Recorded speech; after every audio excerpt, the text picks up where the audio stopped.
السلام علیکم۔ کیا حال ہے بچوں؟ آپ سب کا خیریت سے ہیں؟ میں امید کرتی ہوں ماشاءاللہ آپ لوگ سب خیریت سے ہوں گے۔ الحمدللہ۔ اسلامیات جماعت ہفتم کے سلسلے میں یہ آپ کا 5واں سبق ہے،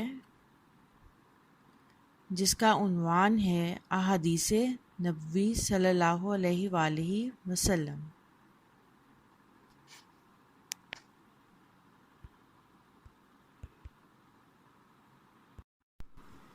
اس عنوان کے تدریسی مقاصد کچھ اس طرح سے ہیں: بچے اس قابل ہو جائیں گے کہ احادیث نبوی صلی اللہ علیہ وآلہ وسلم کا تعارف اور ان کی تعلیمات سے آگاہی حاصل کر سکیں، احادیث کی اہمیت اور فضیلت سے متعارف ہو سکیں، احادیث نبوی صلی اللہ علیہ وآلہ وسلم کی روشنی میں زندگی کے مختلف پہلوؤں سے متعلق تعلیمات حاصل کر سکیں، احادیث مبارکہ درست تلفظ کے ساتھ بما ترجمہ پڑھ سکیں اور یاد کر سکیں، احادیث کے معنی و مفہوم کی مدد سے تشریح تحریر کر سکیں۔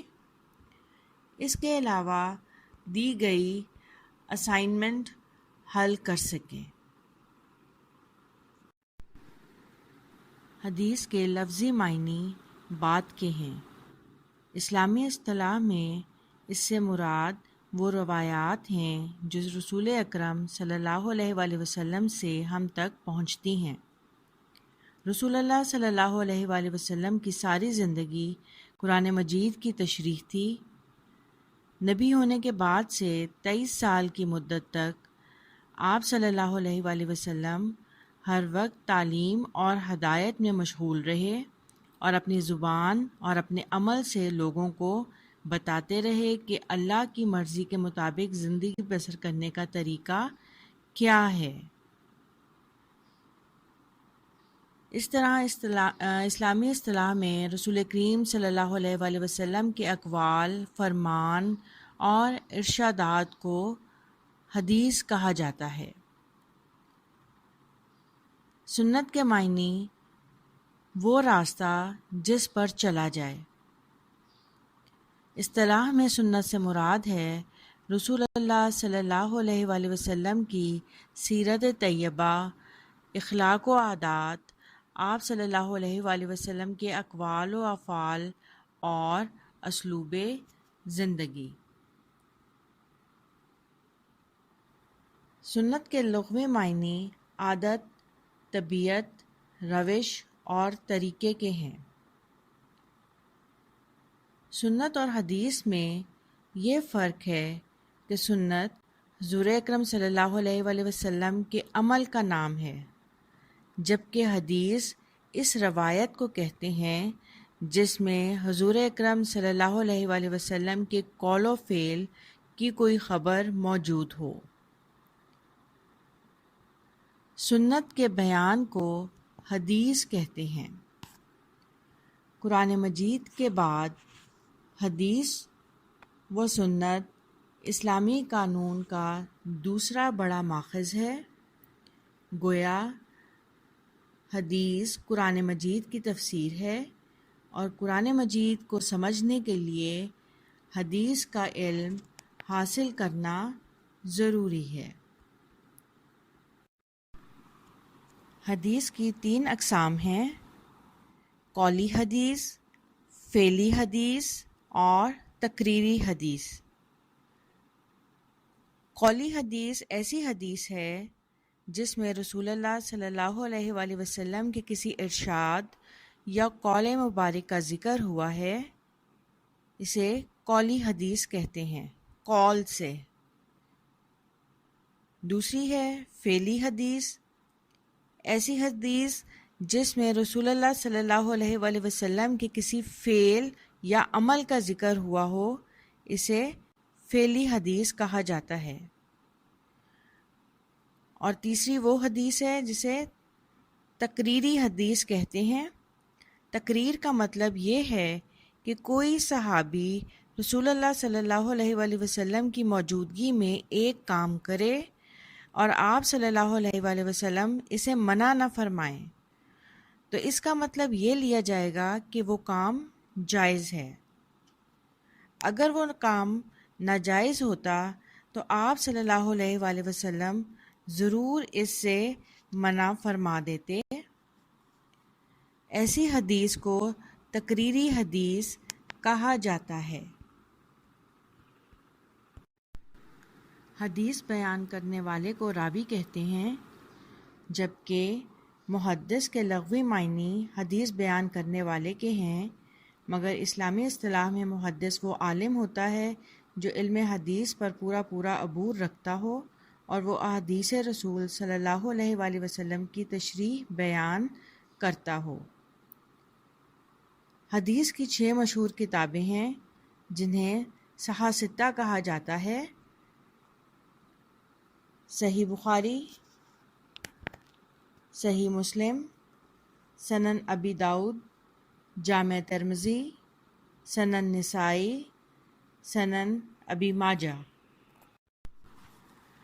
قرآن مجید کے بعد حدیث و سنت کو اسلامی قانون کا دوسرا بڑا ماخذ کہا جاتا ہے۔ حدیث دراصل قرآن کریم کی تفسیر ہے۔ قرآن کریم کے مطالب اور معنی کو حدیث نبوی کے بغیر سمجھا نہیں جا سکتا۔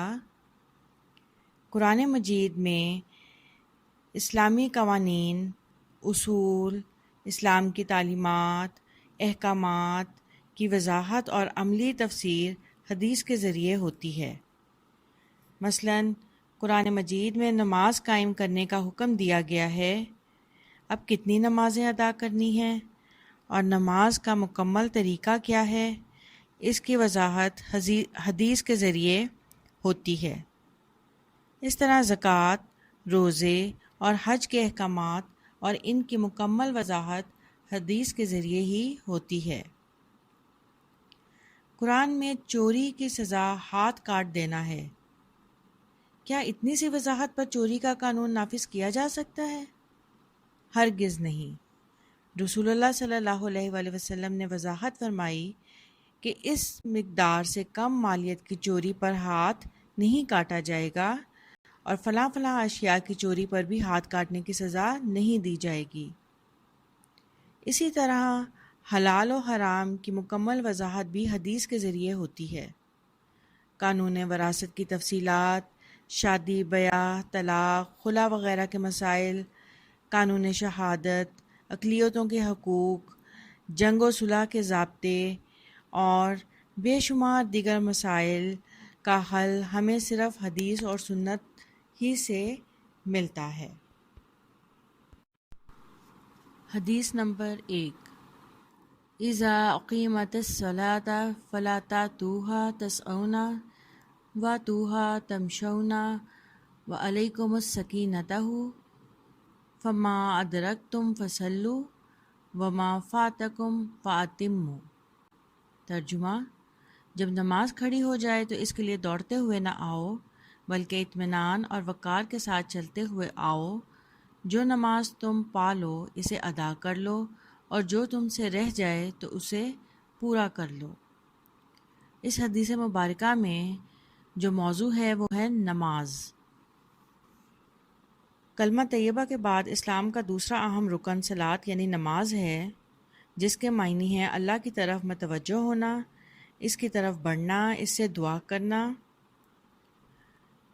نماز اسلامی عبادات میں سے اہم ترین رکن ہے جو امیر، غریب، بوڑھے، جوان، مرد، عورت، بیمار اور تندرست ہر ایک پر فرض ہے۔ مومن اور مسلمان جس عقیدے پر ایمان رکھتا ہے، نماز اس کا عملی اظہار، شہادت اور ثبوت ہے۔ قرآن مجید میں 700 سے زائد بار نماز قائم کرنے کا حکم آیا ہے۔ ارشاد ہوتا ہے، اے پیغمبر، آپ میرے ان بندوں سے کہہ دیجئے جو ایمان لائے ہیں کہ وہ نماز قائم کریں۔ ایک اور جگہ ارشاد ہوتا ہے، اور تم نماز قائم کرو اور زکوٰۃ دو اور رکوع کرنے والے کے ساتھ رکوع کرو۔ ایک اور جگہ پر ارشاد ہے، بے شک نماز مومنوں پر وقت کی پابندی کے ساتھ فرض کی گئی ہے۔ رسول اللہ صلی اللہ علیہ وآلہ وسلم نے بھی احادیث میں نماز کی بڑی تاکید فرمائی ہے۔ اس حدیث مبارکہ سے پتہ چلتا ہے کہ جب اذان ہو جائے تو فوراً نماز کی تیاری کر لینی چاہیے اور کوشش کرنی چاہیے کہ وقت پر مسجد پہنچ جائے اور سب نمازیوں کے ساتھ جماعت کے ساتھ نماز پڑھے۔ لیکن اگر کسی مجبوری کی وجہ سے وہ دیر سے ہو جائے تو پھر جیسے ہی وہ مسجد پہنچے جہاں پہ ہو نمازیوں کے ساتھ نماز ادا کرنی شروع کر دے اور باقی جو رہ جائے اسے بعد میں پورا کر لے۔ اس حدیث میں تاکید کی گئی ہے کہ نماز کے لیے باقاعدہ ذہنی اور جسمانی طور پر تیاری کر کے مسجد جانا چاہیے تاکہ اللہ تعالیٰ کے دربار میں اطمینان اور وقار کے ساتھ داخل ہوں، اور اگر مجبوری کی وجہ سے دیر ہو جائے تو بھی بھاگ دوڑ کی بجائے شائستگی سے چل کر جماعت میں شامل ہوں۔ پھر جتنی رکعات با جماعت مل جائیں انہیں پورا کر لیا جائے اور باقی بعد میں مکمل کر لیا جائے، لیکن بھاگتے دوڑتے جماعت میں شریک ہونا اللہ تعالیٰ کو سخت ناپسند ہے۔ اس لیے کوشش کرنی چاہیے کہ وقت پر وضو کر کر نماز کی تیاری کریں اور مسجد کی طرف جائیں تاکہ با جماعت نماز ادا کی جا سکے۔ اس حدیث سے یہ بھی پتہ چلتا ہے کہ نماز کسی حالت میں بھی معاف نہیں ہے، نماز میں چھوٹ بالکل بھی نہیں ہے۔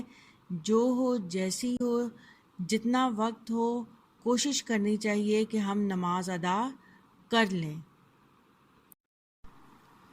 للصائم فرحتان، فرحتن عند افطارہ و فرحتن عند لقاء ربہ۔ ترجمہ: روزہ دار کے لیے دو خوشیاں ہیں، ایک خوشی اس کے افطار کے وقت اور ایک خوشی اپنے رب سے ملاقات کے وقت۔ اس حدیث سے پتہ چلتا ہے کہ اس میں روزے سے متعلق بات کی گئی ہے۔ روزے کو عربی میں صوم کہتے ہیں۔ صوم کا لغوی مفہوم کسی فعل سے رکنا اور اس کو ترک کر دینا ہے۔ اسلامی اصطلاح میں روزے کا مطلب صبح صادق کی پہلی علامت ظاہر ہونے سے غروب آفتاب تک کھانے پینے، مباشرت کرنے اور ہر قسم کے گناہوں سے رک جانا ہے۔ ہر عاقل، بالغ، تندرست مرد اور عورت پر رمضان کے روزے فرض کیے گئے ہیں۔ قرآن مجید میں ارشاد ہوتا ہے، تم میں سے جو شخص اس مہینے کو پائے وہ ضرور پورے مہینے کے روزے رکھے۔ ایک اور مقام پر ارشاد ہے، اے ایمان والو، تم پر روزے فرض کر دیے گئے جس طرح تم سے پہلی امتوں پر فرض کیے گئے تھے تاکہ تم پرہیزگار بن جاؤ۔ پھر اسی طرح ایک اور جگہ ارشاد ہوتا ہے، رمضان کا مہینہ وہ ہے جس میں قرآن نازل کیا گیا جو تمام لوگوں کے لیے ہدایت ہے، راہ حق دکھانے والی واضح تعلیمات پر مشتمل ہے اور حق و باطل کا فرق کھول کر رکھ دینے والی کتاب ہے۔ اسی طرح حدیث پاک میں بھی نبی اکرم صلی اللہ علیہ وآلہ وسلم کا فرمان ہے، روزہ دنیا میں گناہوں سے اور آخرت میں دوزخ سے بچانے والی ڈھال ہے۔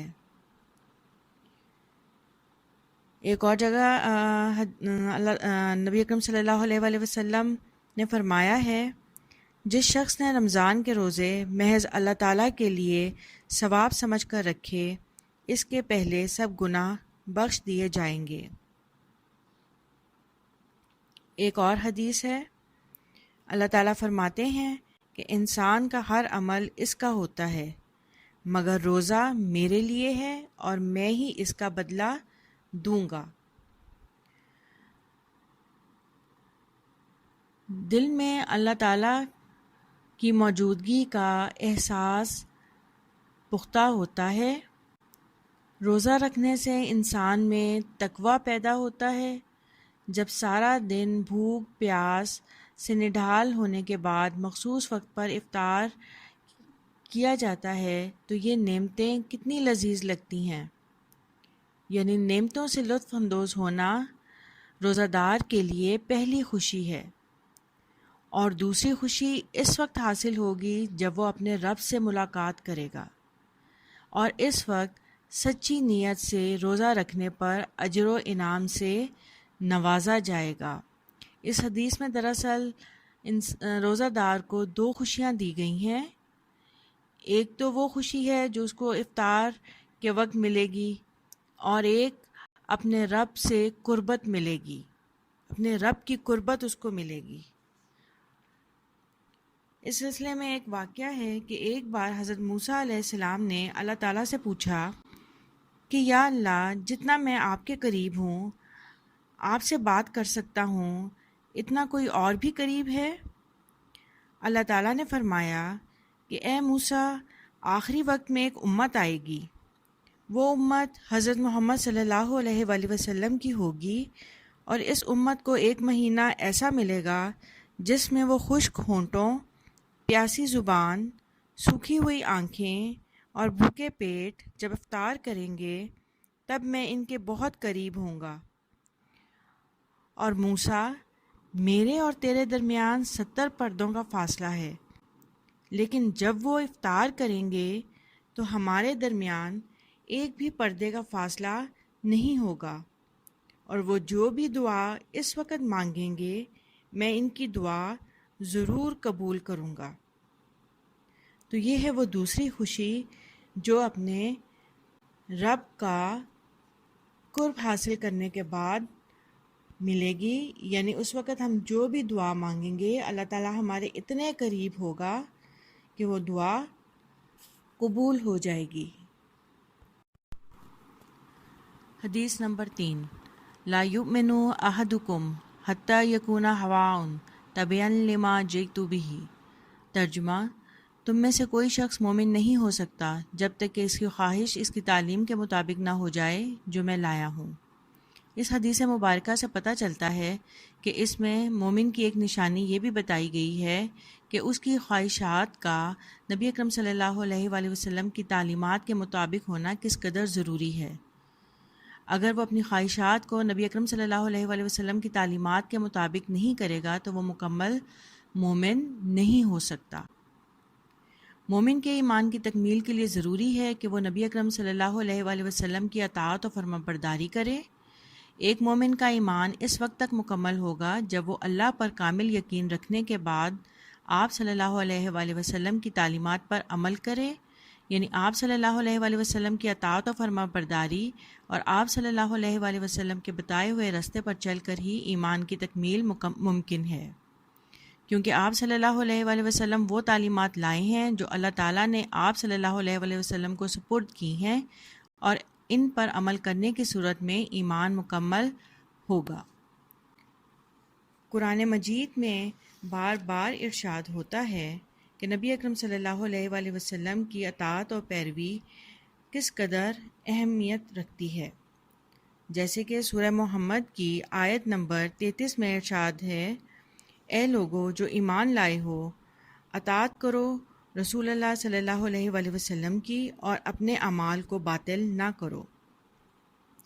سورہ نساء کی آیت نمبر 80 میں ارشاد باری تعالیٰ ہے، جو رسول صلی اللہ علیہ وآلہ وسلم کی اطاعت کرے اس نے اللہ کی اطاعت کی۔ سورہ نساء میں ارشاد ہوتا ہے، اور ہم نے کوئی رسول نہیں بھیجا مگر اس لیے کہ اس کی اطاعت کی جائے۔ سورہ اعراف میں ارشاد باری تعالیٰ ہے، جو کچھ رسول صلی اللہ علیہ وآلہ وسلم دیں اسے لے لو، اور جس چیز سے منع کر دیں اس سے رک جاؤ۔ نبی اکرم صلی اللہ علیہ وآلہ وسلم کے اطاعت و فرمانبرداری کی اہمیت کا ذکر سورۃ آل عمران کی آیت نمبر 21 میں بھی اللہ تعالیٰ نے کیا ہے، تحقیق تمہارے لیے اللہ کے رسول صلی اللہ علیہ وآلہ وسلم میں ایک بہترین نمونہ ہے۔ سورہ آل عمران میں ایک اور جگہ پر ارشاد ہوتا ہے، اے نبی صلی اللہ علیہ وآلہ وسلم، کہہ دیجئے کہ اگر تم اللہ سے محبت رکھتے ہو تو میری پیروی کرو، اللہ تم سے محبت کرے گا۔ اسی طرح حدیث پاک ہے، نبی اکرم صلی اللہ علیہ وآلہ وسلم کا ارشاد ہے کہ جس نے میری پیروی کی، جس نے میری اطاعت کی، اس نے اللہ تعالیٰ کی اطاعت کی، اور جس نے میری فرما برداری کی اس نے اللہ تعالیٰ کی فرما برداری کی، اور جس نے میری نافرمانی کی اس نے اللہ تعالیٰ کی نافرمانی کی۔ تو اس حدیث سے پتہ چلتا ہے کہ ایک مومن تب تک مومن نہیں ہو سکتا جب تک کہ وہ اپنے زندگی میں اپنی خواہشات کو نبی اکرم صلی اللہ علیہ وآلہ وسلم کی تعلیمات کے مطابق نہ کر لے، کیونکہ ایک مومن کے لیے لازم ہے کہ اس کی زندگی نبی اکرم صلی اللہ علیہ وآلہ وسلم کی تعلیمات کے مطابق ہو، اور وہ کوئی ایسا کام نہ کرے جس سے نبی اکرم صلی اللہ علیہ وآلہ وسلم نے منع فرمایا ہو۔ اوپر دی گئی احادیث میں سے کچھ الفاظ لیے گئے ہیں جن کے معنی واضح کر دیے گئے ہیں۔ قیمت الصلاۃ، نماز کھڑی ہو جائے، تسعون دوڑتے ہوئے، تمشون وقار، سکینتہ اطمینان، ادرکتم تم ادا کرو، للصائمی روزہ دار کے لیے، فرحتانی دو خوشیاں، لقائی ربہ اپنے رب سے ملاقات،